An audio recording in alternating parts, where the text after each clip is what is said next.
शोधार्थिनां सर्वेषामपि स्वागतं व्याहरामि। अत्र कार्यक्रमस्य संयोजकाः, प्रेरकाः, यशस्विनः कुलपतयः, अन्ये च ये अध्यापकाः, तान् सर्वानपि युगपदेव प्रणिपत्य तत्र सपदि अहम् आरब्धुम् अभिलषामि। एवम् तर्हि अद्यतनः विषयः अस्माकं वर्तते शोधप्रबन्धनिर्माणं मूलसिद्धान्ताः शोधप्रबन्धप्रस्तुतिश्च। तत्र यदा तावत् केनचित् शोधार्थिना वर्षत्रयं वा वर्षचतुष्टयं वा वर्षपञ्चकं वा यावता कालेन स्वीय शीर्षकम् उपेत्य तदनुगुणं यद्यत् कार्यं तेन कृतमस्ति तस्य फलांशः भवति शोधप्रबन्धः। वर्षत्रये तेन किं किं सम्पादितं, किं कृतमस्ति तस्य शोधकार्यस्य परिणामरूपेण अयं शोधप्रबन्धः तत्र प्रस्तूयते। तर्हि शोधप्रबन्धः इत्युक्ते तत्र अवश्यं वस्तुतः तत्र यद् वर्तते तत्त्वं तत् प्रमाणयितुम् अस्माभिः अग्रे सार्यते। नाम अमुना अनेन तत्र शोधार्थिनः इदं कार्यं कृतं वर्तते इति तस्य मार्गनिर्देशकः तत् सत्यापयित्वा ततः अग्रे सारयति परीक्षणाय परीक्षकाणां सविधे। तत्र तावत् ये सिद्धान्ताः प्रतिपादिताः भवन्ति तेषां सिद्धान्तानां यद्यपि छात्रेण स्वयं शोधार्थिना स्वयमेव परीक्षणं कृत्वैव तत्र कोऽपि विषयः संस्थाप्यते तथापि अनुमोदनं तत्र अपेक्षते। तथा तावत् अयं परिणामांशः यः वर्तते तत् कथं कीदृशं स्यात् तत्र किञ्चित् टेक्निकल् यथा उच्यते। नाम शोधप्रविध्यनुसारेणापि केचन अंशाः अनुसर्तव्याः अवधेयांशाः वर्तन्ते। यथा तत्र अध्यायविभागः भवति, ततः प्राक् किं कर्तव्यम्, उपोद्घातादिकं कथं भवेत्, तत् किम् अध्यायत्वेन अन्तर्भवति वा न वा, उपसंहारस्यापि केचन अध्यायत्वेन परिगणनं कुर्वन्ति, तत् तावत् प्रविध्यनुसारेण युक्तियुक्तं वा न वा, अनन्तरं कति पृष्ठात्मकं तत्र एकैकस्य अध्यायस्य कति पृष्ठात्मिका तत्र भूमिका भवति इत्यादि रीत्या सर्वमपि आलोचनीयं। नाम कलेवरं यद् भवति ग्रन्थस्य तद्विषये अस्माभिः चिन्तनीयं भवति। इदानीं वर्षत्रयं यावत् यद्यत् कृतं तस्य उपस्थापनं कथम् अस्माभिः क्रियते। यतोहि वर्षत्रये भवद्भिः किं कृतम् इति नापि परीक्षकः जानाति, नापि अन्यः जानाति, भवतां मार्गनिर्देशकः एव जानाति। परन्तु इदानीं सर्वम् अपि जगत् इतः परं भवतां तत्र शोधप्रबन्धं दृष्ट्वा इदं ज्ञातुं शक्ष्यति च किम् इत्युक्ते भवद्भिः कीदृशः परिश्रमः तत्र आचरितः, किं किं तत्र भवद्भिः साधितं, कया रीत्या कया प्रविध्या इत्यादि रीत्या। तर्हि तदर्थम् अहं तावत् क्रमेण पीपीटी द्वारा एकैकस्य अंशस्य तत्र समुपस्थापनं करिष्यामि। तथैव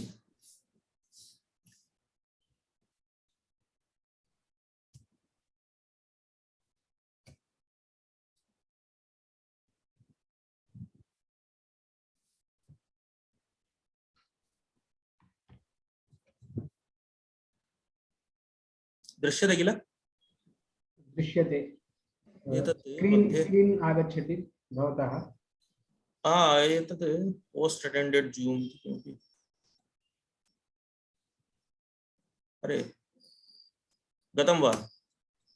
इदानीम् अन्यत् तदेव मूलम् आनयतु यत्र यदध्यापनीयमस्ति खलु। न तत् सत्यम्। अत्र जूम इति तु प्रचलति खलु? प्रचलति। ओके। तो हि अत्र इदं मध्ये तावत् किमपि दृश्यते, एतत्तु तथैव तिष्ठति। ओहो। एतत् तत् वैरस् रूपेण किमपि स्यात्। नाम यदा अहम् अत्र जोइन करोमि तदानीं किमपि पृच्छति।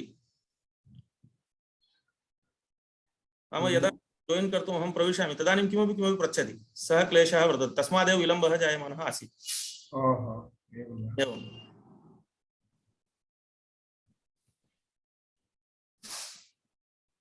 इदानीं पश्यन्तु, एतत् मात्रं दृश्यते। पावर पॉइंट उद्घाटयति किल? एवमेवं आगतम्।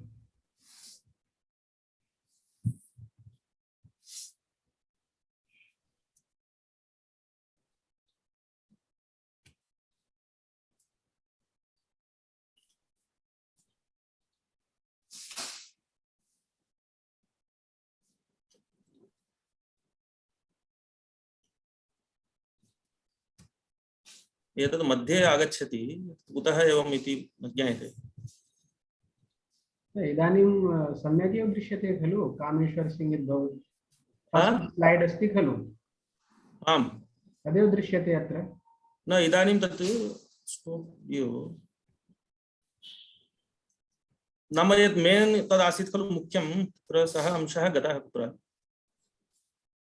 इदानीम् एवम् अनया रीत्या किमपि दृश्यते। एतत् इयं पट्टिका तावत् उपरि वर्तते, इयं न गच्छति। अत्र मोर् मध्ये किमपि स्यात् आप्शन्। एकं क्षणं, यतोहि यद्द्वारा मया लाञ्च् कृतम् आसीत् तदिदानीं न दृश्यते। कर्तव्यम् इदं द्रष्टव्यं, शोधप्रबन्धो नाम कः इति। तत्र शोधप्रबन्धः इत्युक्ते थीसिस् इति उच्यते। पूर्वस्यामपि कक्षायाम् अस्माभिः एतस्य परिभाषाविषये किञ्चित् चिन्तितमासीत्। तत्र लिखितं स्टेटमेंट और theory that is put forward as a premise to be maintained और प्रूव्ड। नाम यदस्माभिः शोधकार्यं कृतं वर्तते तस्य परिणामत्वेन तावत् किं क्रियते, अस्माभिः तस्य उपस्थापनं क्रियते।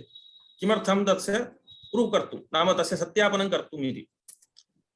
अत एव क्रोडीकृत्य काचित् परिभाषा मया तत्र अनया रीत्या लिखिता। यथा शीर्षकं यथा शोधविषयं वा तत्सम्बद्धान् बहून् विषयान् समालोच्य शोधार्थिना प्रमाणैः परीक्ष्य सयुक्तिकं सिद्धान्तत्वेन उपस्थापितानां कथनानाम् आधारभूतः प्रबन्धः उत विवरणात्मकं प्रतिवेदनम् इति। नाम एकं रिपोर्ट् रूपेण भवति इदम्। अस्माभिः किं कृतम् इति तस्य रिपोर्ट् इदम्। अतः यथा शीर्षकं, शीर्षकानुगुणं यथा शोधविषयं वा यः शोधविषयः अस्माभिः स्वीकृतः तद्रीत्या तत्सम्बद्धान् बहून् विषयान् समालोच्य तदनुगुणम् अस्माभिः बहवः विषयाः तत्र समालोच्यन्ते। तत्र प्रस्तावात् प्राक्, यतोहि बहु अध्ययनं कृतं भवति करणीयं भवति, तद्रीत्या विषयान् समालोच्य शोधार्थिना प्रमाणैः परीक्ष्य तत्र युक्तायुक्तत्व विवेचने मार्गनिर्देशकस्य साहाय्येन शोधार्थी अत्र प्रवर्तते। तत्र प्रमाणैः परीक्ष्य सिद्धान्तं वा मतं वा स्वीय तत्र उपकथनं वा किमपि तत्र उपस्थापयति। तत्र सयुक्तिकं सिद्धान्तत्वेन उपस्थापितानां एतस्य विवरणं आधारभूतः एतस्य विवरणं हिन्द्यापि भवतु, यतोहि अत्र आयुर्वेदस्यापि छात्राः युक्ताः सन्ति। साहित्यस्य वा आयुर्वेदस्य छात्राः युक्ताः भवन्ति, अतः हिन्द्यापि विवरणं भवतु इति। अवश्यम् अवश्यम्। एवं च यत्तावत् तद्विषय संबद्धैः विज्ञैः समीक्षकैः परीक्षकैः प्रमाणीकृत्य अनुमोद्यते।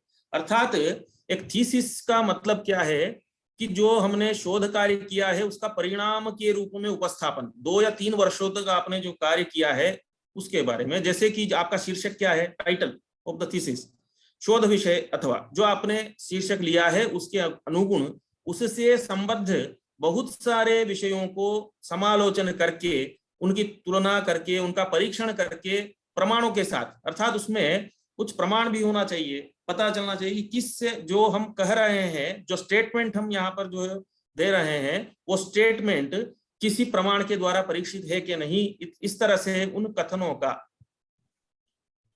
आधारभूत प्रबंध और विवरणात्मक प्रतिवेदन है। अर्थात आपने क्या किया है उसको जब आप बताएंगे तो उसके अर्थात रिपोर्ट के रूप में आप प्रतिवेदन के रूप में उसको प्रस्तुत करेंगे, उसका आधार कुछ होना चाहिए। तो उसका आधार ही क्या है, यह शोध प्रबंध होता है। यत्तावत् संबद्ध विषयैः विज्ञैः समीक्षकैः परीक्षकैः प्रमाणीकृत्य अनुमोद्यते। अर्थात वो जो आपने प्रतिवेदन अथवा रिपोर्ट जो 300 पेज की, 200 पेज की, 250 पेज की जो एक रिपोर्ट आपने प्रस्तुत की है वो उस विषय के संबद्ध जो विद्वान लोग होते हैं, समीक्षक होते हैं, परीक्षक होते हैं, उनके द्वारा प्रमाणित की जाती है और उसका अनुमोदन किया जाता है कि यह विषय जो है जिस पर शोधार्थी ने शोध कार्य किया है वो अभी पीएचडी अर्थात डॉक्टरेट उपाधि देने के योग्य है। इसको एक हम शोध प्रबंध कहते हैं। उसका आधारभूत जो रूप है वही शोध प्रबंध है। उसके बाद शोध प्रबंध निर्माण विधि, method of preparing a thesis. एतत् किं वर्तते इत्युक्ते शोधकार्यस्य विवरणात्मकः परिणामः मुख्यतया 3 भागेषु विभज्य समुपस्थाप्यते। अर्थात 3 भागों में इसके 3 पार्ट होते हैं। जैसे हमारा ऐसा कह सकते हैं कि एक तो धड़ से ऊपर का हिस्सा जो मुख है, दूसरा शरीर का धड़ से लेकर के कमर तक का, ऐसा तीसरा पाद। इस तरह से जिस प्रकार से हमारा शरीर को 3 प्रकार से विभाजन कर सकते हैं, उसी प्रकार से यहाँ भी शोध कार्य का जो विवरणात्मक जो परिणाम है उसको 3 भागों में हम विभाग करके विभज्य उसका उपस्थापन कर सकते हैं, जिसमें होता है प्रारंभिक भाग। प्रारंभिक भाग के बाद दूसरा होता है मुख्य प्रतिपाद्य विषय भाग अर्थात main body of the report, जिसमें जो विषय है वो इसमें आएगा। प्रारंभिक भाग में उपोद्घात इत्यादि और जो और कुछ चीजें आएंगी। यद्यपि उपोद्घात का जो है हम इसमें ही सन्निवेश करते हैं मुख्य प्रतिपाद्य विषय में, प्रारंभिक भाग में जो कंटेंट्स वगैरह होते हैं उनके बारे में पूरा आगे विस्तार से वर्णन करेंगे। और तीसरा भाग होता है सूचनात्मक परिशिष्ट। सूचनात्मक परिशिष्ट अथवा अवशिष्ट भाग, रेफरेंस सेक्शन जिसको कहते हैं। तो अभी आगे की ओर हम चलते हैं।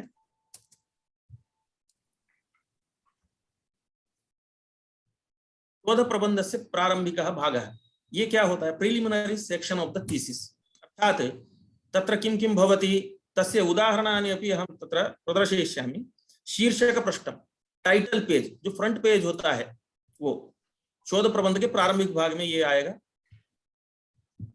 उसके बाद मार्ग निर्देशकस्य प्रमाण पत्रम, सेकंड होता है मार्ग निर्देशकस्य प्रमाण पत्रम।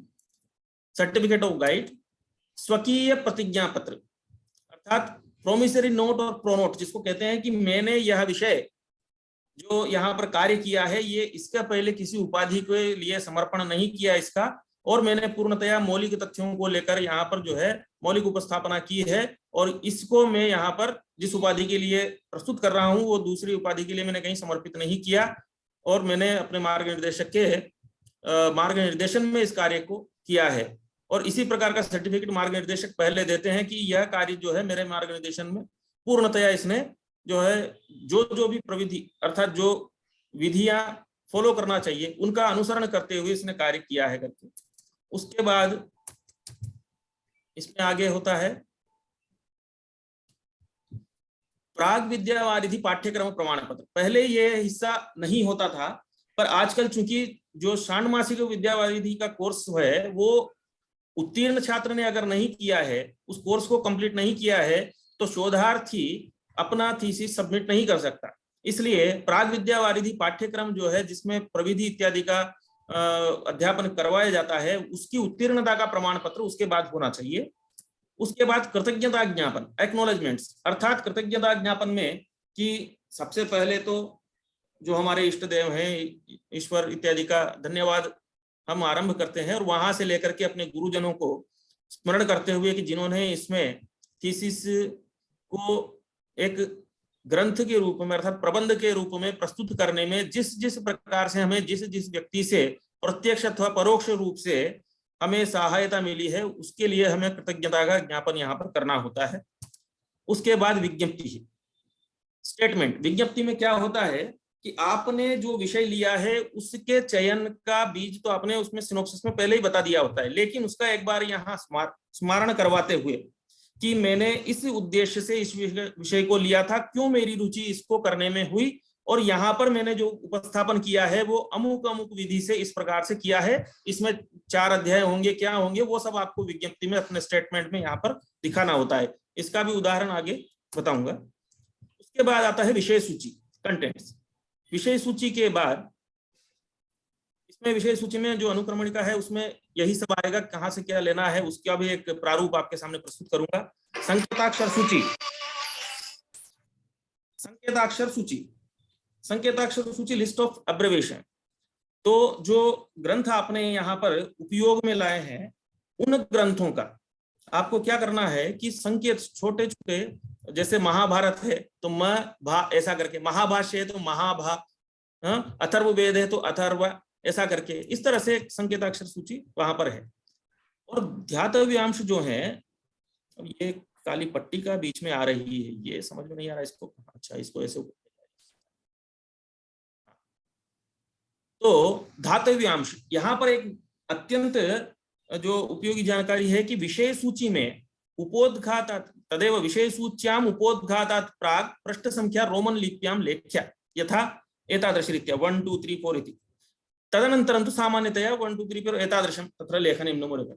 नाम यहाँ मैं कहना चाहता हूँ कि विषय सूची जो होती है आरंभ से लेकर के जब आप लिखते हैं तो उसमें विषय सूची में उपोद्घात से पूर्व जो पृष्ठ संख्याएं हैं उनको रोमन में इस तरह से लिखना चाहिए, जो आप अभी यहाँ देख पा रहे होंगे, और आगे स्पष्ट उसमें हो जाएगा प्रारूप में। उसके बाद जब से आपका ये शुरू होता है मूल पाठ, अर्थात मध्य भाग जो है शोध प्रबंध का मुख्य प्रतिपाद्य विषय वाला, वहां पर आपको 1 2 3 4 जैसे, या आप देवनागरी में लिखना चाहे तो उस तरह से यहाँ पर होता है।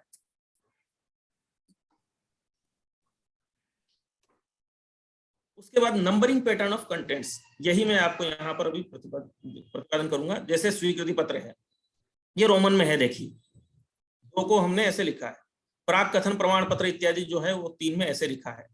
धन्यता आविष्करण जो है इसको ऐसे लिखा है। और यहाँ देखिए जब से अध्याय का हम शुरू करते हैं, अर्थात जो मुख्य प्रतिपाद्य विषय वाला भाग आता है वो यहाँ से अध्याय में जो भूमिका वगैरह है उसका हम 1 3 इस तरह के फिर नंबरिंग वहां पर करते हैं। ये एक पैटर्न है, ये सब हमें फॉलो करना है। अब शीर्षक पृष्ठ जो है, टाइटल पेज, वो किस प्रकार से होना चाहिए, किन किन चीजों का समावेश उसमें होना चाहिए, ये आप यहाँ पर देख सकते हैं। ये मैंने मेरे थीसिस का लिया है क्योंकि दूसरे किसी का लेने में तो थोड़ा आपत्ति हो सकती है, इसीलिए देखिए अत्र तावत् टाइटल पेज टाइटल भवति शीर्षकम मध्ये यथा तत्र व्याकरण सिद्धांत सुधानिधेः नवान्निकस्य समीक्षणम् इति तस्य आंग्ल भाषायाम् अनुवादः अ क्रिटिकल स्टडी ऑफ व्याकरण सिद्धांत सुधानिधि अप टू 9th आन्निका अनया रीत्या। इस प्रकार से यहाँ आप टाइटल को संस्कृत और इंग्लिश में, उसके बाद राष्ट्रीय संस्कृत विद्यापीठस्य विद्यावारिधिपार्थ्यर्थ प्रस्तूयमानः शोध प्रबंध है। जो भी विश्वविद्यालय जिसके लिए आप, जिस विश्वविद्यालय के जिस विभाग में विद्यावारिधि की उपाधि के लिए आप यह शोध प्रबंध प्रस्तुत कर रहे हैं, उसके लिए यहाँ पर आपको इस जगह लिखना है thesis submitted for degree of विद्यावारिधि PhD of so and so, अमुक विश्वविद्यालय के लिए। उसका टाइटल, ये जो लोगो होता है वो यहाँ पर डालना है। मार्ग निर्देशक का इस साइड भी डाल सकते हैं, इस साइड भी डाल सकते हैं, जो जिधर आप चाहें। मार्ग निर्देशक का नाम और स्वयं का नाम, शोधार्थी का नाम। उसके बाद क्या कौन सा डिपार्टमेंट है, कौन सा विभाग है, कौन सा विश्वविद्यालय है, और उसके बारे में। और आजकल एक पैटर्न और चला है कि अंत में यहाँ नीचे दिनांक और पंजीकरण संख्या वो भी यहाँ पर डाली जाती है। एक इस जगह शोधार्थी की पंजीकरण संख्या, वर्ष, और यहाँ पर सबमिशन की जो दिनांक, जिस दिन आप जो है सबमिट कर रहे हैं, वो शोध प्रबंध की सबमिशन का यहाँ पर शीर्षक पृष्ठ में होगा। उसके बाद दूसरा होता है मार्ग निर्देशक से प्रमाण पत्र। ये किस तरह से होता है कि आप यहाँ देख सकते हैं, अभी ये है, जैसे जो गाइड होते हैं मार्ग निर्देशक, वो इस प्रकार से अपने लेटर हेड में या सामान्यतया एक जो है प्रमाण पत्र देंगे जहां पर अपनी उनकी मुद्रा होगी कि इस शीर्षक के साथ जो विषय अमुक अमुक शोधार्थी ने मेरे मार्ग निर्देशन में अपेक्षित समग्र सामग्रियों को लेकर के सभी अंशों का समालोचन करते हुए इस विश्वविद्यालय के लिए जो यहाँ पर समर्पित किया जा रहा है, मेरी जो मतलब वो सर्टिफाई कर रहे हैं, प्रमाणित कर रहे हैं कि मेरी दृष्टि में इसके पूर्व में यह कहीं पर भी समर्पित नहीं किया गया है, इस तरह से मैं प्रमाणित करता हूं। ये एक मार्ग निर्देशक का प्रमाण पत्र हो गया है। भाषा अपने अपनी दृष्टि से आप रख सकते हैं। उसके बाद स्वकीय प्रतिज्ञा पत्र, प्रोमिसरी नोट, प्रो नोट। ये क्या है कि शोधार्थी स्वयं लिखता है कि इस प्रकार का जो यह शीर्षक है, इस शीर्षक से उपेत यह शोध प्रबंध जो मैंने इसका, ये सबसे मुख्य चीज इसलिए है कि आप सत्यापित कर रहे हैं साक्षी हो करके कि मैं आत्म साक्षी हो करके यह प्रमाणित यहाँ पर करना चाहता हूँ, प्रतिज्ञा के रूप में यहाँ प्रतिज्ञापित करता हूँ कि यह विषय मैंने अन्यत्र कहीं भी किसी विश्वविद्यालय में कहीं किसी भी रूप में प्रस्तुत नहीं किया, इस नाम से ही नहीं, अन्य नाम से या इस प्रकार से। तो और इसमें जो समग्र सामग्री का मैंने उपयोग किया है वो शोध प्रविधि के जो नियम है उसके अकॉर्डिंग ही मैंने किया है, क्योंकि शोध प्रविधि में प्लेजरिज्म आजकल जो ज्यादा चल रहा है, साहित्यिक चोरी, जिसको साहित्यिक चौर्य कहते हैं, कि यत्र तत्र से विषय को उपस्थित ले लिया, कॉपी पेस्ट कर दिया, और उसके बाद हमने उसके बारे में कहीं उदाहरण भी नहीं दिया। उसके बारे में भी हम आगे चर्चा करेंगे, वो भी एक मुख्य विषय है। तो इस तरह से हमें यहाँ पर प्रतिज्ञा पत्र में लिखना होता है कि मैंने इस कार्य को पूर्णतया मौलिक रूप से प्रथम बार ही मेरे मार्गनिर्देशन के उसमें मैं यहाँ पर समर्पित कर रहा हूं। उसके बाद प्राग विद्यावारिधि पाठ्यक्रम प्रमाण पत्र, इसका प्रारूप कुछ ऐसा होता है, अन्य विश्वविद्यालयों में अन्य प्रकार से हो सकता है, कि इसमें यहाँ प्रमाणित किया जाता है कि क्योंकि आजकल जो 2009 के जो रेगुलेशंस आ गए हैं उसके अकॉर्डिंग हमें विद्यावारिधि जो है करने के पूर्व में, जैसे कि 2 या 3 एक एक्सपर्ट अंतः जो परीक्षक होगा, 1-2 बाह्य परीक्षक होंगे, उनके पास थीसिस भेजा जाएगा। उसके पूर्व में छात्र ने जो है प्री पीएचडी कोर्स जो भी आपका चल रहा है, जिसके दौरान अभी ये कक्षाएं आपके जो लिए चलाई जा रही हैं, संचालित की जा रही हैं, ये कोर्स पूरा किया या नहीं, इसको पूर्ण करने के बाद भी उत्तीर्णता इसमें अपेक्षित है। उसके बाद आपने 2 शोध प्रबंध से संबंधित जो आपका शीर्षक है उसको लेकर के 2 सेमिनार अटेंड किए हैं, उनमें अपना शोध पत्र प्रस्तुत किया है, और साथ ही 2 अपने शीर्षक जो आपका टाइटल है उससे संबंधित, शोध प्रबंध से संबंधित जो विषय है उनमें से किन्हीं 2 विषय को लेकर के कहीं पर आपने प्रकाशन किसी पीयर रिव्यूड जर्नल या जो प्रतिष्ठित पत्रिकाएं होती है विश्वविद्यालयों की, उनमें कहीं पर प्रकाशित जो ISSN नंबर के साथ होती है उनमें प्रकाशित करवाया कि नहीं, ये सब यूजीसी के द्वारा जो गाइडलाइन है उसके अकॉर्डिंग ही हमें थीसिस तैयार करना होता है, अन्यथा वो परीक्षण के योग्य नहीं माना जाता। तो ये प्राग विद्यावारिधि पाठ्यक्रम कोर्स के बारे में यहाँ मैंने सब नाम हटा दिए हैं। ये इस प्रकार का एक होगा, ये संस्थान का जैसे प्रारूप है। अन्यत्र विश्वविद्यालय में इसी प्रकार का कुछ होता है कि प्रमाणित किया जाता है कि अमुक अमुक छात्र ने, शोधार्थी ने अमुक वर्ष में, अमुष्मिन वर्ष में जो है यहाँ पर इस प्राग विद्यावारिधि परीक्षा का जो पाठ्यक्रम है उसको उत्तीर्ण किया इत्यादि। उसके बाद है कृतज्ञता ज्ञापनम।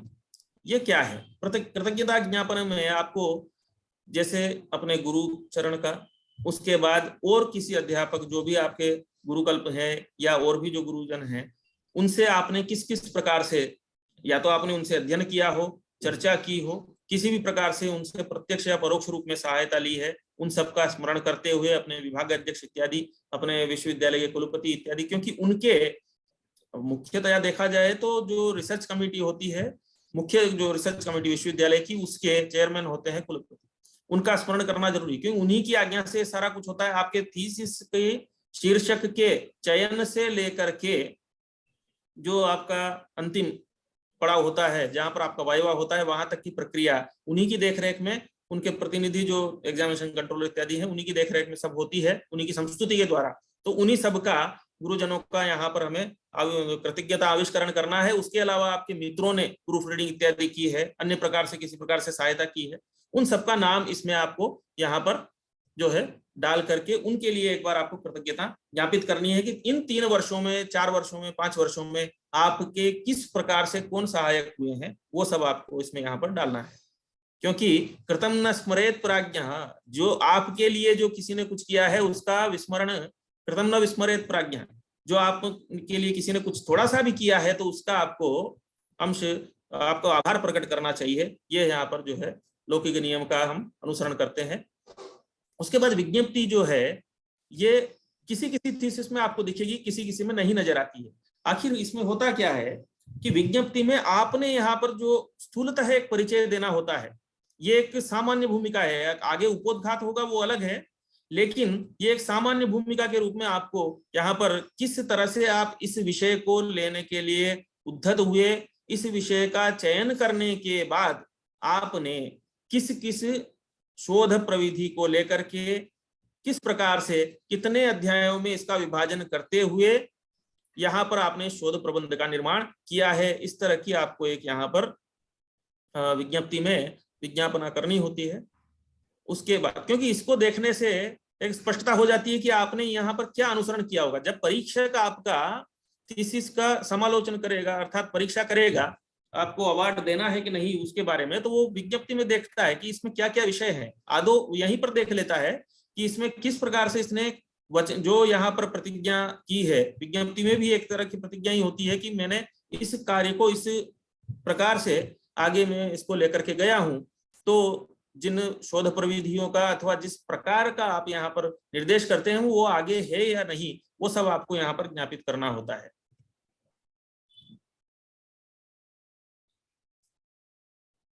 उसके बाद विषय सूची, कंटेंट्स, यहाँ पर भी एक प्रारूप में आपको दिखा रहा हूं कि जैसे विषय सूची, इसमें जो मैंने कहा था कि उपोद्घात के पूर्व के जो विषय हैं वो रोमन नंबर में होना चाहिए।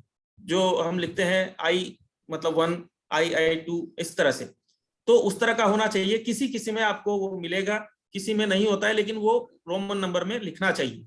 ये प्रविधि, हम शोध प्रविधि का विषय है कि लिखना चाहिए। पहले नहीं मान्य करते थे पुराने लोग प्रथमतः जहां से उपोद्घात शुरू होता है वहीं से उसका नंबरिंग स्टार्ट करते थे। इसीलिए ये नंबरिंग जो है 1, 2, 3, 4 इस तरह से होती है न्यूमेरिकल, वो वाली रोमन लिपि में होती है। ये एक शोध विषय का प्रारूप जैसे प्रमाण पत्र हो गया। अर्थात आपने इसके पूर्व में अभी तक मैंने जो आपको प्रदर्शित किए थे उनके लिए भी संख्या आपको डालनी है रोमन लिपि में, और क्रमशः उनका जो यहाँ पर उल्लेख करते हुए आपको फिर उपोद्घात है, फिर प्रथम अध्याय है, द्वितीय अध्याय, इस तरह से आपको आगे जाना है। संकेताक्षर सूची, लिस्ट ऑफ अब्रेविएशन। संकेताक्षर सूची जैसे अथर्ववेद है तो अ वे, अमरकोश है तो अमा, अर्थात आपको एक फॉलो करना है पैटर्न कि आप जहां भी जो है आपने शॉर्ट में अगर कहीं आपने लिख दिया है, ये शॉर्ट में क्योंकि बड़ा नाम जो होता है कभी कभी, तो आप उसको पाद टिप्पणी के लिए इसका उपयोग है। एक्चुअली जब आप पाद टिप्पणी देंगे, फुट नोट जिसको कहते हैं, या एंड नोट जो इसको अध्याय के अंत में देते हैं, दोनों में क्या बेहतर है, किसका उपयोग करना चाहिए, वो भी हम चर्चा करेंगे। तो यहाँ पर आपको ये देखना होता है कि जिस के बारे में, ग्रंथ के बारे में आप पाद टिप्पणी में शॉर्ट में लिख रहे हैं, शॉर्ट फॉर्म में, वो शॉर्ट फॉर्म आपको यहाँ पर दिखानी है, ताकि जैसे आपने लिखा, जैसे महाभाष्य भी है और महाभारत भी है, तो महाभाष्य के लिए अगर आपने भा का प्रयोग किया है तो महाभारत के लिए फिर महाभारत का महाभा ऐसा प्रयोग करना है। अर्थात जो परीक्षक है पाद टिप्पणी से वो ये जान पाता है कि आपने यह उद्धरण जो लिया है, जिसको आप कोट कर रहे हैं, वो आपने कहां से लिया है, वो उसमें उपलब्ध है या नहीं, उसकी प्रामाणिकता के लिए आपको फुटनोट देना होता है किसी स्टेटमेंट के लिए। तो उसमें आपको संकेताक्षर सूची शुरू में ही रखनी होती है। बहुत से लोग इसको अंत में रखते हैं, परिशिष्ट वगैरह में। अंत में इसको नहीं रखना है, इसको शुरू में रखना है, क्योंकि परीक्षक जो है आपके थीसिस को शुरू करता है चेक करना आरंभ से, न कि अंत से। अतः अन्यथा उसको क्या करना पड़ेगा, उद्घाटित करके बार बार वो पीछे देखेगा कि इसका मतलब क्या है, इसका मतलब क्या है, इत्यादि। इसलिए संकेताक्षर सूची इस जगह होनी चाहिए। उसके बाद मुख्य प्रतिपाद्य विषय भाग, main body of the report. अब यहां से आपका विषय शुरू होगा, तो इसकी संरचना किस प्रकार से करनी है वो देखिए।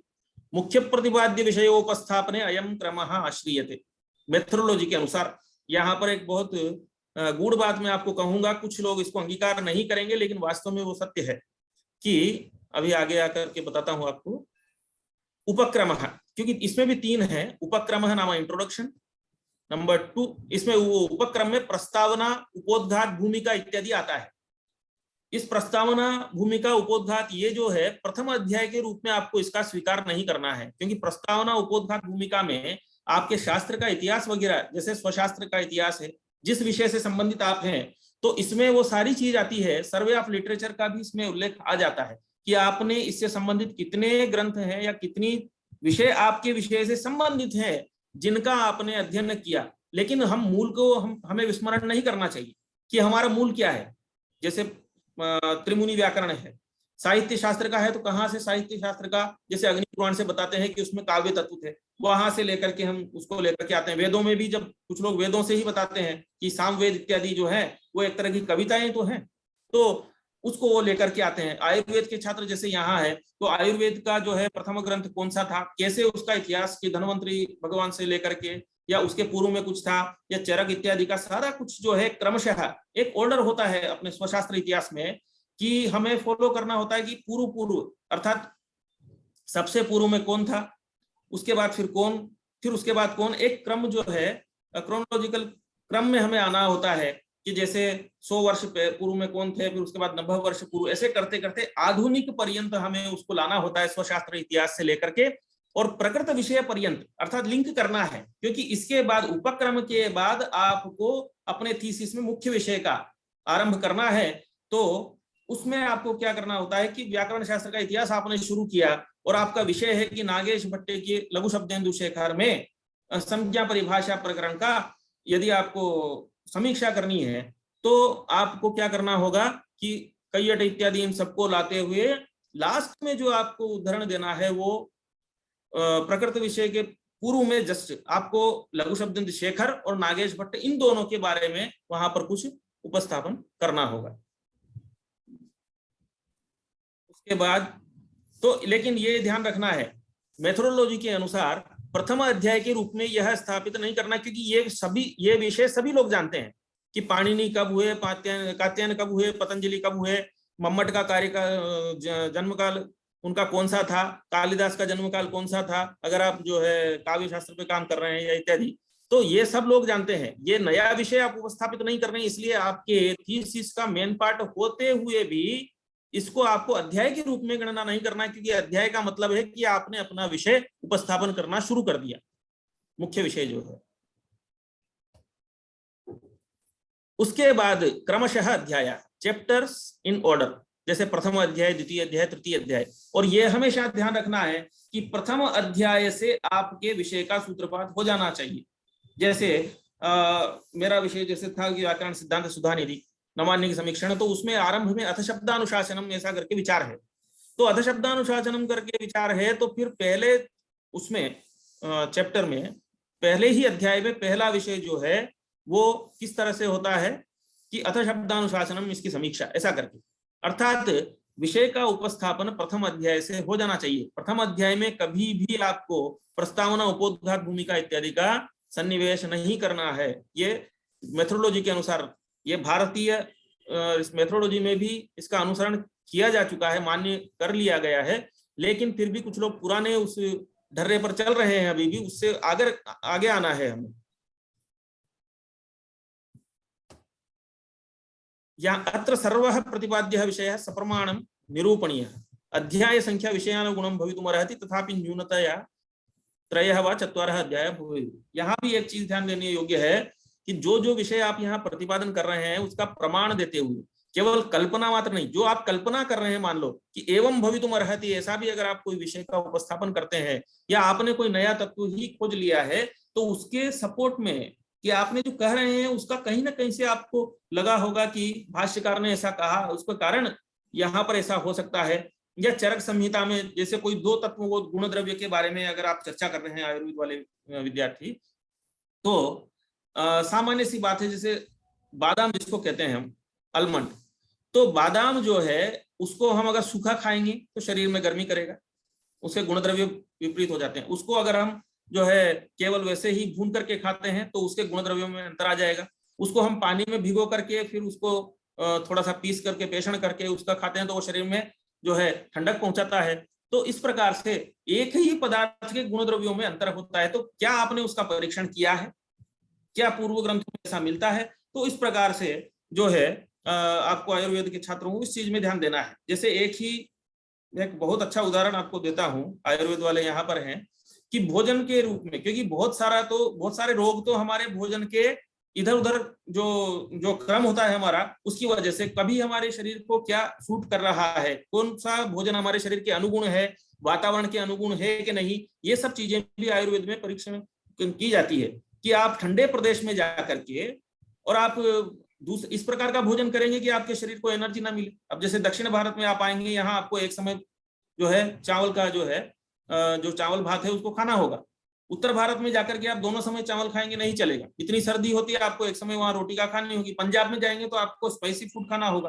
तो यह हलवा जो होता है उसका भी एक फॉर्म होता है। जो हलवा हम बनाते हैं घर पे आटे का, उसको हम गाढ़ा बनाते हैं तो उसके गुण द्रव्य में अंतर होता है। बिल्कुल पतला जो है पानी जैसा, केवल जिसमें घृत का ही वो करके जो स्नेहत्व उसमें उत्पादित करके हम उसका भक्षण करते हैं तो उसका अलग फल होता है। और केवल आटे को सूखा सेक करके उसमें जो सत्तू जो बनाते हैं भगवान सत्यनारायण के लिए पूजा में, उसका एक अलग जो है फल होता है, शरीर में जाकर के उसके द्वारा अलग जो है फायदा मिलता है।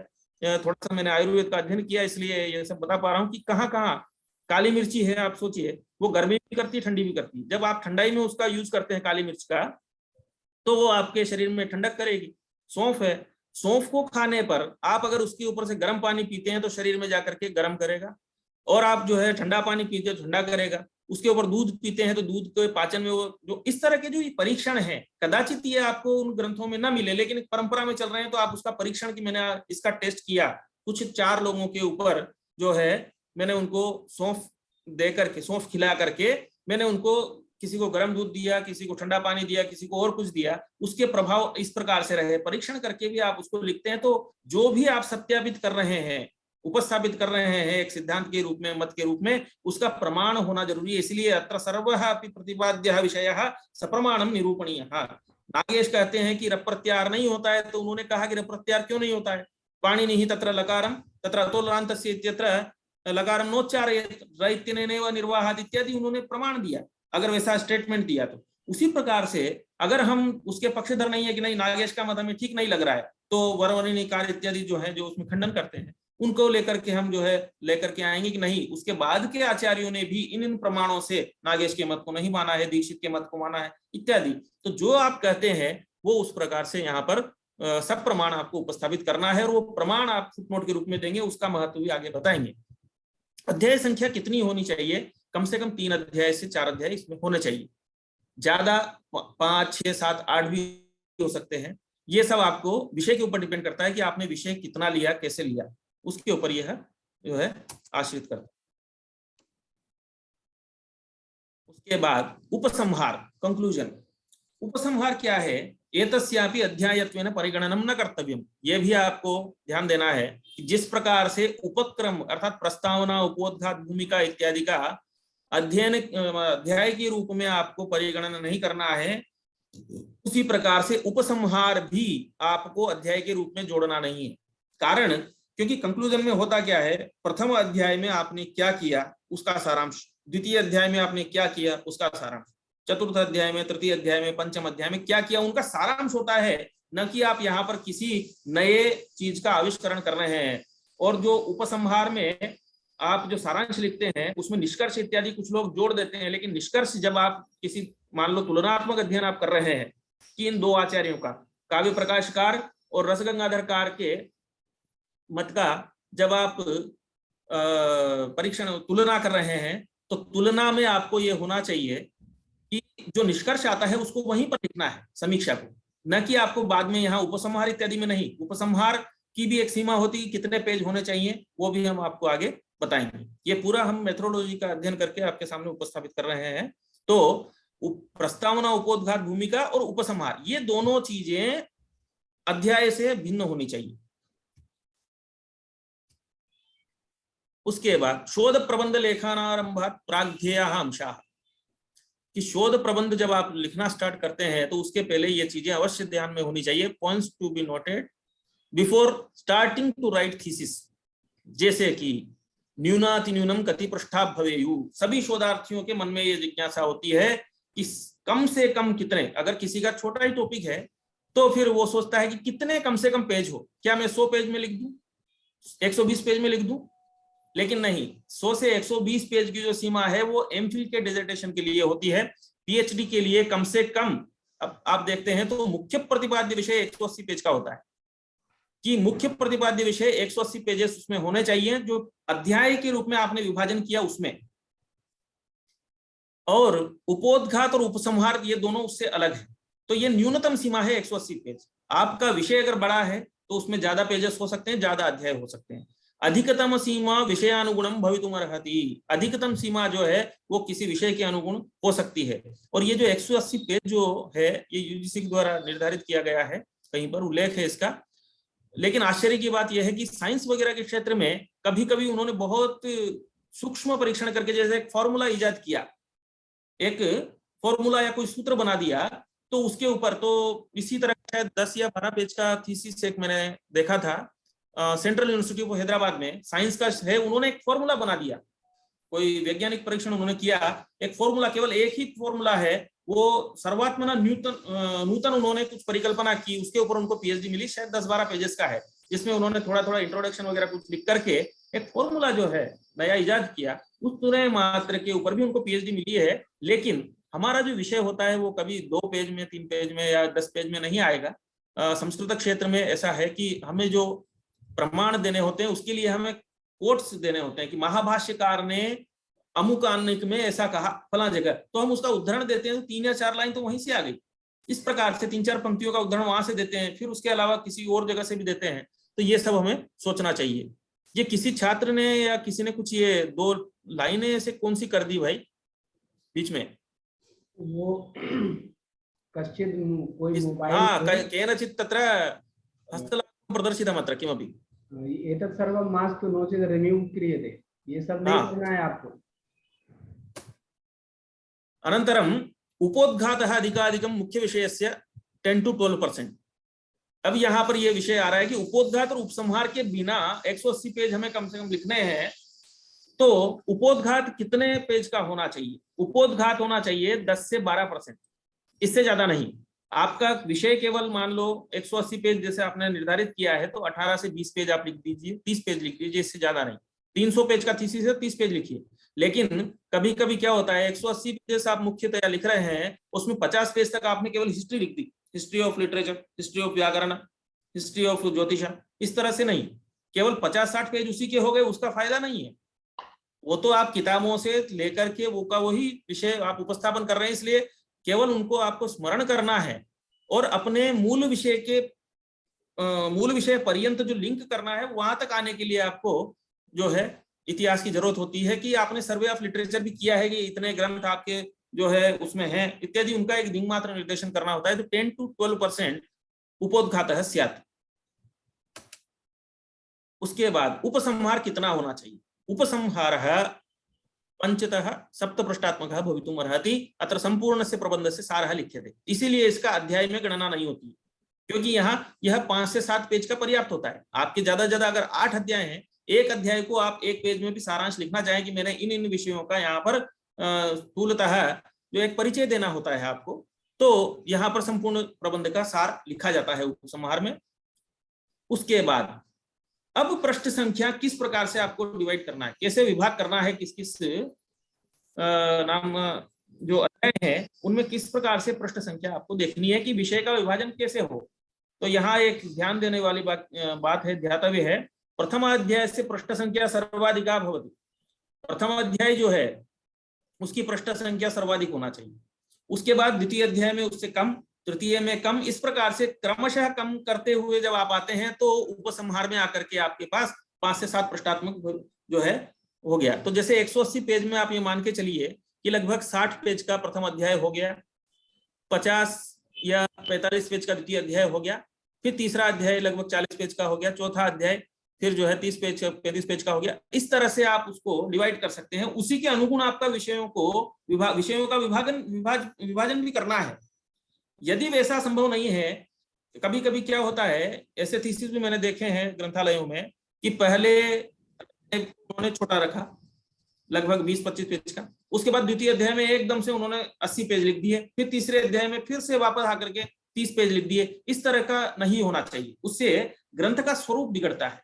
इसलिए आपको विषयों का विभाग, अर्थात फिर आपको इसका मतलब है कि विभाग आपको करना नहीं आया, एक समान रूप से विभाग या तो आप करें, तो पहला अध्याय के बाद दूसरे अध्याय में कम, उसके बाद क्रमशः कम होता है, तो वो मेथोडोलॉजी के अनुसार चलेगा, क्योंकि मुख्य विषय आपने पूर्व में उपस्थापित किए, उसके बाद क्रमशः आपने वैसा उसका विभाजन करके उपस्थापन किया है।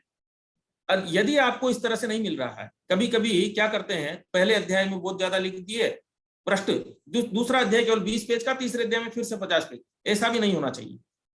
तो आपको या फिर क्या करना है, इसके लिए जितना भी आपका विषय है उसको समान रूप से आप विभाजन कर लीजिए कि एक आपके मोटे मोटे तौर पर स्थूलतः आपके दिमाग में ये रहता है कि इतना विषय में इतने प्रश्नों में डाल दूंगा, आगे पीछे 2-4 पेज इधर उधर हो सकते हैं। तो एक ग्रंथ का स्वरूप ठीक से होना चाहिए, इसलिए ये विषय यहाँ पर ध्यान देने योग्य है। उसके बाद साहित्य सामग्री चौर्यम न कार्यम प्लेजरिज्म। ये एक बहुत मुख्य विषय है।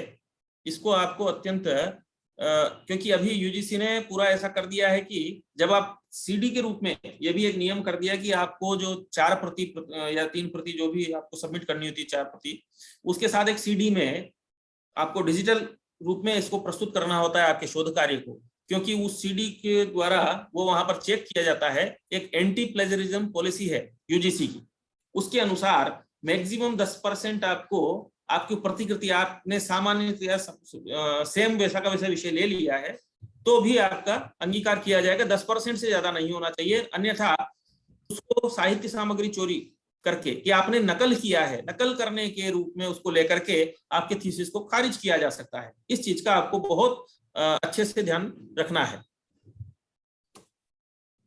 तो इसके लिए एक एंटी प्लेजरिज्म पॉलिसी जो है, इसके अकॉर्डिंग क्या किया गया है कि ऑनलाइन भी एक एजेंसी है जिसमें आप इसको रन करके देख सकते हैं, अर्थात वो जो परीक्षण करते हैं उनका काम है वो देखना प्लेजरिज्म वगैरह कैसा, उसका भी सर्टिफिकेट कभी कुछ लोग उसमें लगाते हैं। नहीं तो जो परीक्षण के लिए बाह्य परीक्षक के पास जब भेजा जाता है तो उसके साथ उस प्रमाण पत्र को अलग से भेजा जाता है कि छात्र ने यहाँ पर जो काम किया है इसमें प्लेजरिज्म इतने % तक ही है, उससे ज्यादा नहीं है, इत्यादि इत्यादि, ये भी वहां प्रस्तुत करना होता है।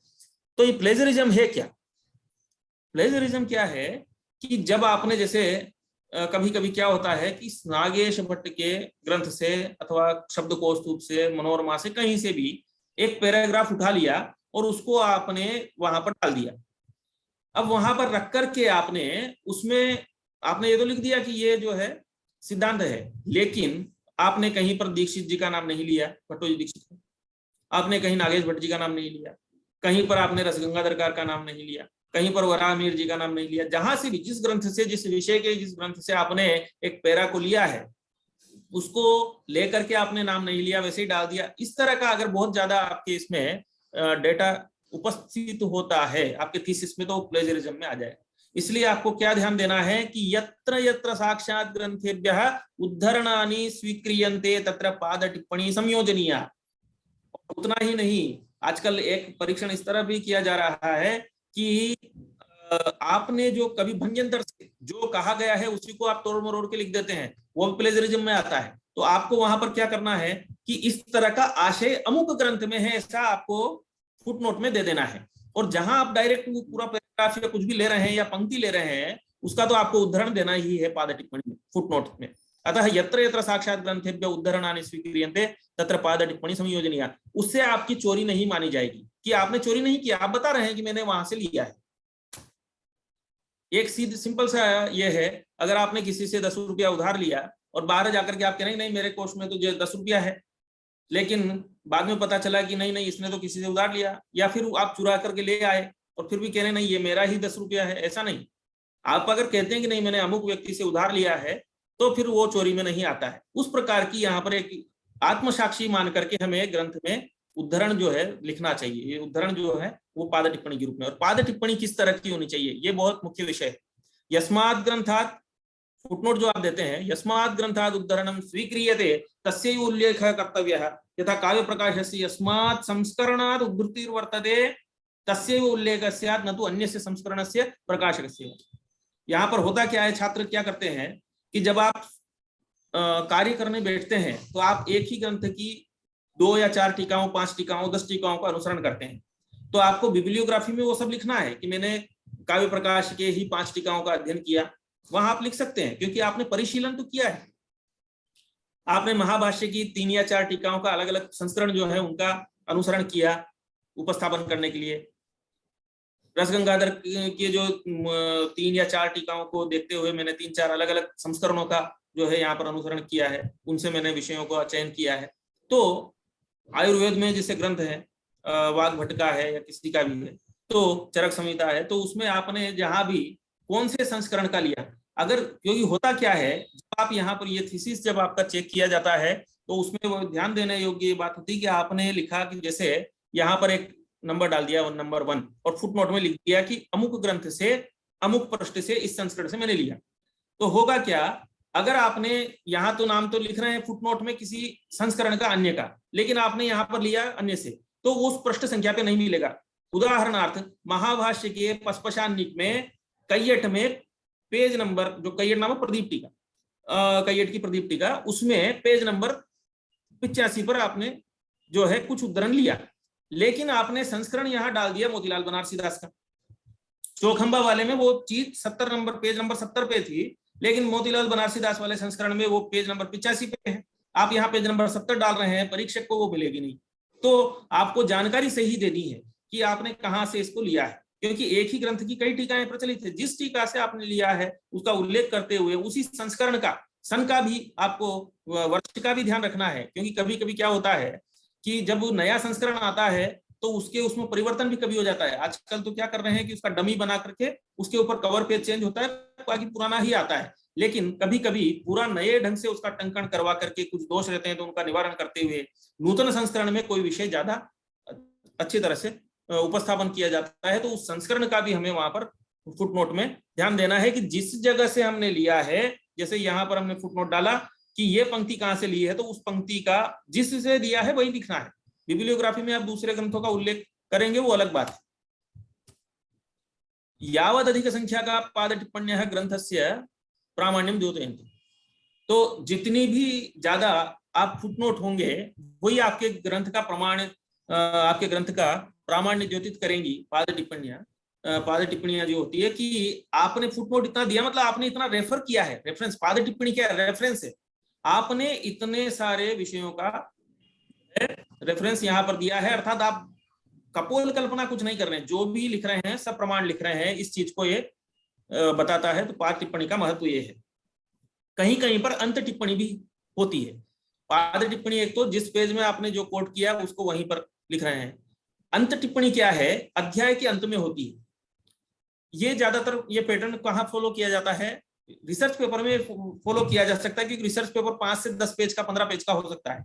वहां पर आप ये उद्धरण, जैसे यहाँ पर कोई उद्धरण जोड़ दिया कि ये उद्धरण कहाँ का है, तो उसको हम देखने के लिए 10-15 पेज पीछे पलटा करके जा सकते हैं। लेकिन आपका जो थीसिस है उसमें अगर आप अंत टिप्पणी, जिसको हम अध्यायांत टिप्पणी कहते हैं, अगर आप उसमें लिखते हैं तो परीक्षक के लिए यह समस्या होगी। न केवल परीक्षक के लिए, अपितु जो छात्र कालांतर में आपके थीसिस को आधार मान करके कार्य करना चाहेगा, ग्रंथालय में आपके ग्रंथ को देखेगा, शोध प्रबंध को, तो उसको बार बार पलटा करके पीछे जाना पड़ेगा। इसलिए इस चीज से बचना है। ये एक पुराना पैटर्न था। नए पैटर्न में तो अब संभव है कि जब हमने यहाँ पर फुटनोट 1 दिया, अपने आप यहाँ एक स्पेस बन जाता है। वर्ड में आप टाइप करेंगे तो यहाँ पर एक स्पेस बन जाता है कि नंबर 1, नंबर 2 उस क्रमशः आ जाता है, तो आपको समस्या ही नहीं होगी पाद टिप्पणी देने में। तो अध्यायांत में देने की अपेक्षा उसी प्रमाण, उसी पेज पर आपने दिया, अच्छा तो यहाँ पर यह कहा जा रहा है यहाँ से लिया है, तो वो ज्यादा स्पष्ट होगा। इसलिए इसका फॉलो करना है। ज्यादातर लोग आजकल इसी का फॉलो करते हैं थीसिस में। रिसर्च पेपर में अन्य बात, रिसर्च पेपर में आप अंत टिप्पणी से भी काम चला सकते हैं। दूसरी बात, पाद टिप्पणी की संख्या जो है प्रति पुट में आरंभ से अथवा क्रमशः जैसे आपकी इच्छा हो दे सकते हैं। पहले क्या होता था, सारा मैनुअल करते थे पेज मेकर इत्यादि में, तो उसमें हर पेज में पेज नंबर जो आपका जैसे 10 है उसमें कोई पाद टिप्पणी शुरू हुई तो वो 1 2 3 4 ऐसा शुरू किया।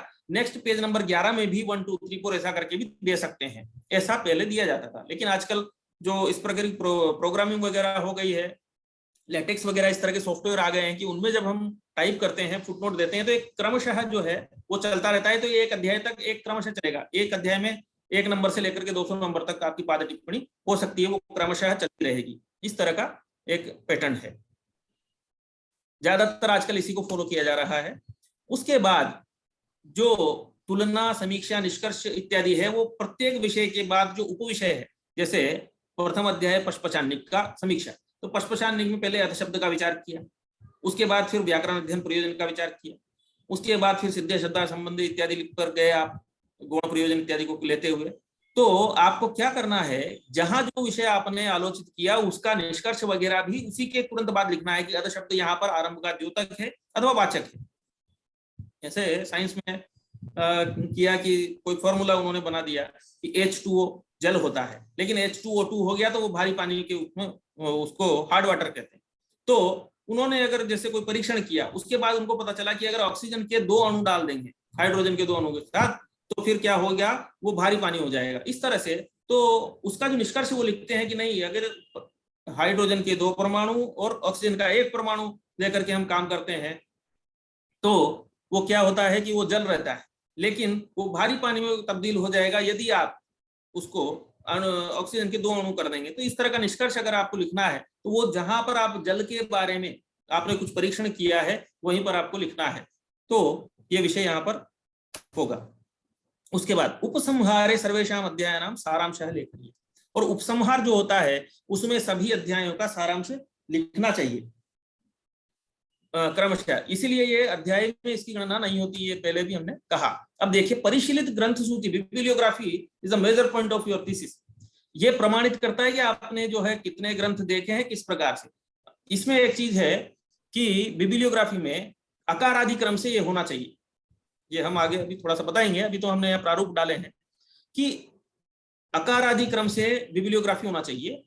और उसकी भी उसका भी एक पैटर्न है, एक इंटरनेशनल पैटर्न है, एक सामान्य पैटर्न जो पहले फॉलो किया जाता था वो भी है।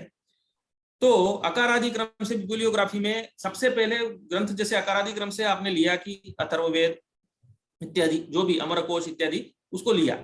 लेकिन उद्धरण में जिसका प्राथमिकता, जैसे आपने महाभाष्य की 4 टीकाएं ली, काव्य प्रकाश की 4 टीकाएं ली, तो जिस टीका से ज्यादा कोट किया है उसको आपको पहले डालना है। इन चीजों का भी ध्यान रखना है, यथेष्ट कुछ भी ऊपर नीचे डाल देंगे ऐसा नहीं। तो ये जस्ट केवल यहाँ एक शोध लेख से मैंने ये एक पद्धति इस प्रकार की है, जैसे वाक्य पदीयम तृतीय कांडम द्वितीयो भागः हेलाराज विरचित प्रकाश व्याख्या श्री रघुनाथ शर्मा कृत अंबा कर्तृ व्याख्या च सनातीतम। प्रकाशक कौन है और उसके बाद द्वितीय संस्करण और कब का प्रकाशन है। एक पैटर्न तो ये है जिसमें क्या होता है, ग्रंथकार का नाम लेते हुए ग्रंथ का नाम सबसे पहले आता है इस पार्ट में, जैसे कौंड भट्ट विरचित वैयाकरण भूषण सार। उसके बाद उसकी व्याख्या किसने लिखी, तत्वदर्शनी व्याख्या समुल्लितः, व्याख्याता कौन उसका, ये पेरिसूर्यनारायण शास्त्री जी। और संपादक कौन है, कोम्पल सत्यनारायण शास्त्री। प्रकाशक कौन, वेंकटेश्वर विश्वविद्यालय तिरुपति। और प्रथम संस्करण 2016 का। तो एक तो ये पैटर्न है कि ग्रंथकार का नाम से जोड़ करके ग्रंथ का नाम, अथवा ग्रंथ का नाम फिर उसके बाद ग्रंथकार का नाम, फिर व्याख्या का नाम अगर कोई उसमें व्याख्या है तो, फिर व्याख्याकार का नाम, उसके बाद संपादक का नाम अगर कोई संपादक अलग है व्याख्याकार के अलावा, तो कभी कभी संपादक व्याख्याकार समान भी होते हैं। तो उसके बाद फिर प्रकाशन कहाँ से हुआ, प्रकाशक का नाम लेते हुए संस्करण कौन सा है, पहला है, द्वितीय है, पुनर्मुद्रित है या संशोधित संस्करण है, वो भी आपको मेंशन करना है। और फिर कौन से वर्ष में उसका प्रकाशन हुआ। एक पैटर्न तो ये है। दूसरा पैटर्न है ये वाला इंटरनेशनल पैटर्न। इंटरनेशनल पैटर्न में क्या है कि जैसे किसरी मोहन गांगुली कोई है जिनकी किताब है, किताब का नाम तो है द महाभारत ऑफ कृष्णदेवपायन व्यासा। ग्रंथ तो ये है, लेकिन उसको किसने संपादन किया है अथवा किसने उस पर टिप्पणी व्याख्या जो भी लिखा है, कमेंट्री वगैरह, उसका नाम सबसे पहले आएगा। उसमें भी सरनेम को पहले लिया जाता है कि जैसे गांगुली, अब किसरी मोहन गांगुली है तो किसरी मोहन गांगुली में गांगुली को पहले लिया। कारण क्या है, इसके पीछे एक मैकेनिज्म है कि जो स्टैंडर्ड फॉलो जो किया जाता है कैटलॉगरम इत्यादि में, सभी लाइब्रेरी में विश्व में जिसकी मान्यता है, तो उसमें एक ऑर्डर लिया जाता है कि सरनेम के द्वारा आपने जैसे आपका नाम है प्रभात रंजन मिश्र, तो आपने जब आपका थीसिस लिखा या कोई किताब लिखी तो जब उसको ISBN नंबर मिलता है तो उस ISBN नंबर का मतलब है कि वो विश्व में उस एक कैटेगरी में जब डाली जाएगी, उसको कैटलॉग में डाला जाएगा, तो उसमें सबसे पहले आपके नाम को लिया जाएगा मिश्र। तो मिश्र तो बहुत सारे हैं, फिर कौन मिश्र कि प्रभात रंजन मिश्र।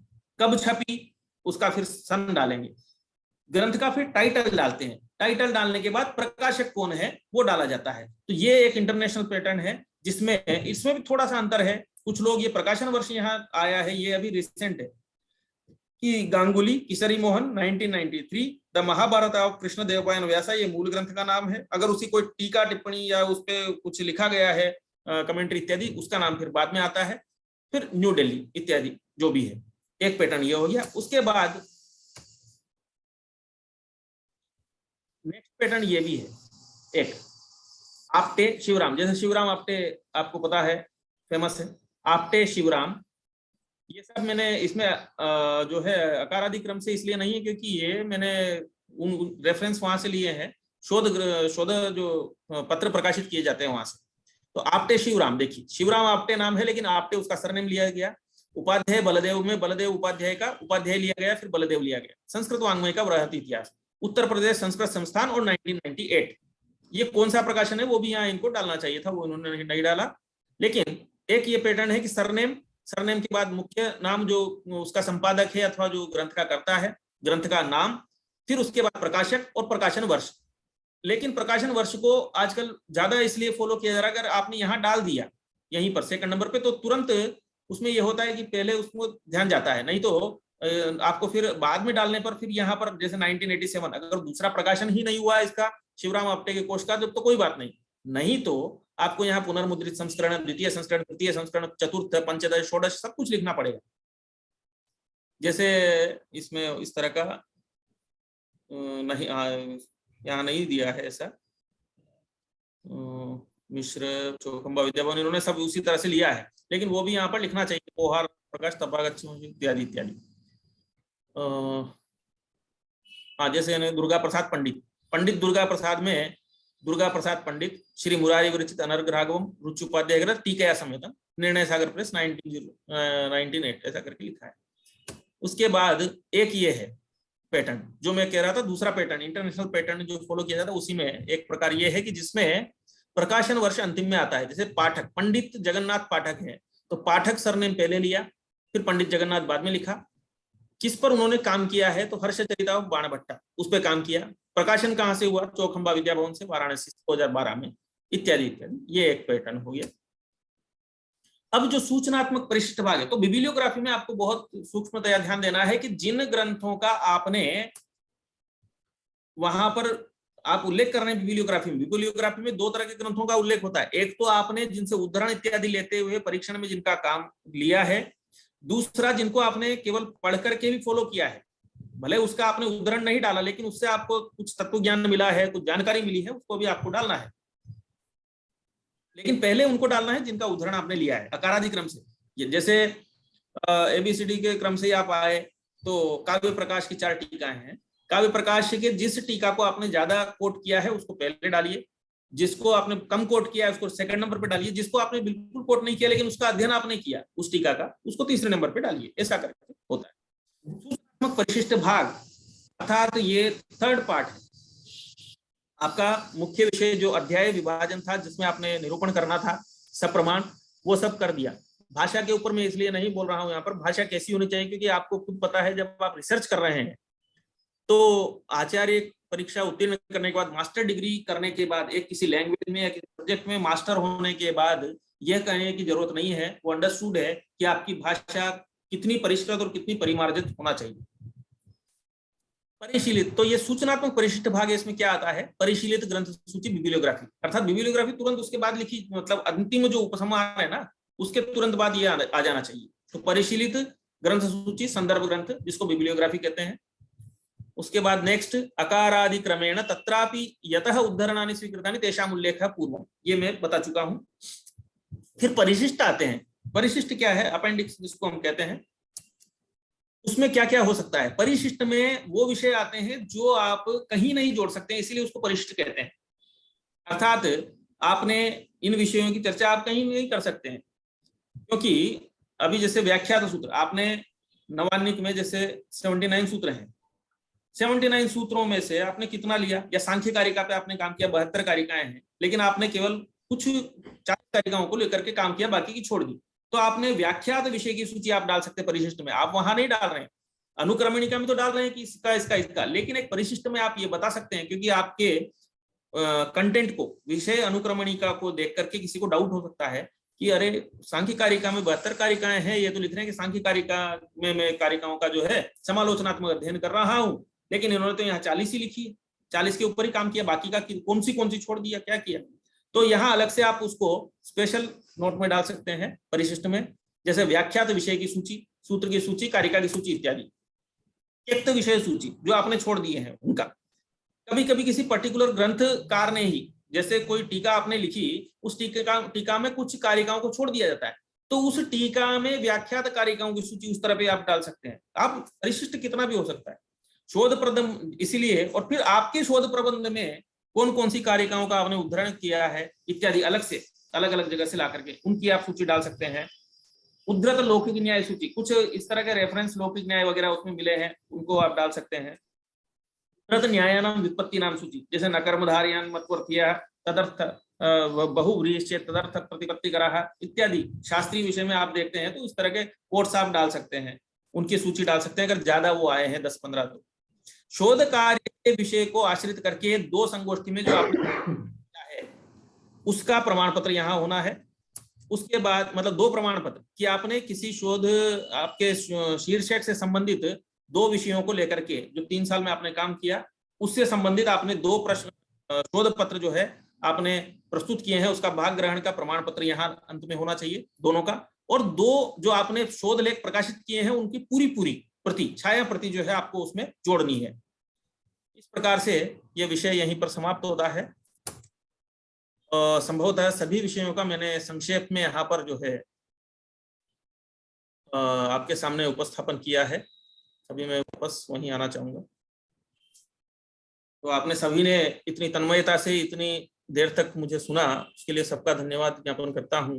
और जाहिर है आशा करता हूं कि जितने विषय मैंने यहाँ पर डाले हैं, जिन विषयों को मैंने लेकर के यहाँ पर उपस्थापन किया उसके अकॉर्डिंग एक आदर्श थीसिस जो हो सकता है, जिसको कि कालांतर में आपके थीसिस को देकर मॉडल के रूप में आपको आपके थीसिस को लेकर के कुछ शोधार्थी या आपके छोटे भाई जो हैं, आने वाले पीढ़ी जो है, वो आपके थीसिस को आदर्श मान करके कि मुझे इस तरह से काम करना चाहिए, उस तरह का आपको एक शोध प्रबंध जो प्रस्तुत करना होता है उसके बारे में मैंने यहाँ पर यथा प्रविधि जानकारी देने की कोशिश की।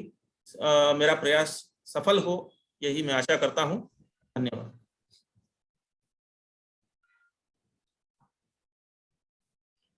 हरि ओम।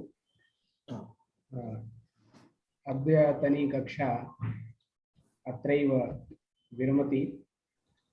आचार्याः अस्मान् अत्यन्त मनोयोगेन अध्यापितवन्तः, अतः तेषां कृते महान्ताः धन्यवादाः अस्माभिः वितीर्यन्ते। मत्पक्षतः भवतां कृते भवद्भिः आह्वानं कृत्वा अयम् अवकाशः कल्पितः, येन तावत् बहूनाम् अत्र साक्षात्कारः जातः। तर्हि एतादृश अवकाशकल्पनाय भवतां कृतेपि मत्पक्षतः धन्यवादान् समर्पयामि। एवं वयं सर्वेपि अनुगृहीताः। एवं आचार्येभ्यः पौनः पुन्येन धन्यवादाः समर्प्यन्ते। ते अत्र आगत्य अस्मान् सर्वाण्यपि बोधितवन्तः। अद्यतनी कक्षा अत्रैव विरमति। वयं पुनः परश्वः मिलामः। तावत्पर्यन्तं सर्वेषामपि मङ्गलं भवतु। नमो नमः।